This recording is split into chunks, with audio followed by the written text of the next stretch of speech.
One day, in the quiet countryside of Scotland, a young boy was playing near a swamp when he suddenly lost his footing and fell into the thick, muddy water. The more he struggled, the deeper he sank. Terrified, he screamed for help, his cries echoing across the open fields. A poor farmer named Fleming was working nearby when he heard the desperate cries. Without a second thought, he dropped his tools and ran toward the sound. As he reached the edge of the swamp, he saw the child flailing, barely able to keep his head above the water. Thinking quickly, Fleming grabbed a long, sturdy branch, waded into the muddy ground, and stretched it toward the boy.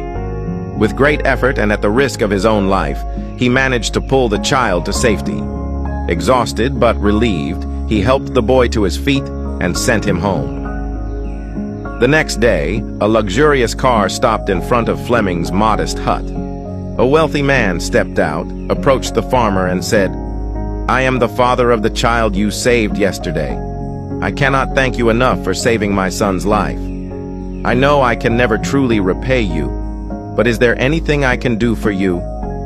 The farmer, touched by the man's gratitude, replied, "I appreciate your kindness, but I cannot accept money for something I did out of humanity." At that moment, the farmer's young son appeared at the door of the hut. Seeing the boy and noticing the humble conditions in which the farmer lived, the wealthy man had an idea. He said, "If you won't accept money, then let me offer something else.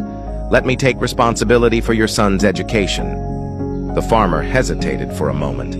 Sending his son to a prestigious institution was beyond his wildest dreams, but realizing the incredible opportunity before him, he nodded in agreement.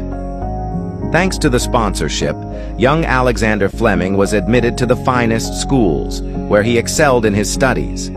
He later attended St. Mary's Hospital Medical School in London, where his relentless curiosity and scientific brilliance led him to a groundbreaking discovery: the world's first antibiotic, penicillin, in 1928.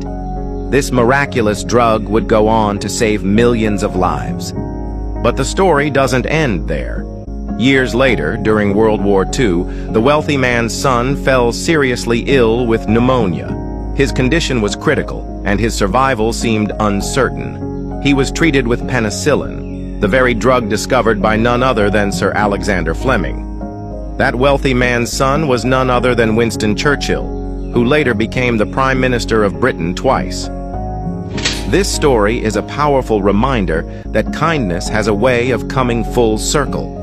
A selfless act, done without expectation of reward, can return in ways one could never imagine. Do good for others, not for recognition, but because it is the right thing to do. One day that kindness may find its way back to you in the most extraordinary way. If you believe that good deeds always come back in some way, then comment, "Karma is real," and share this story with your friends. Stay blessed.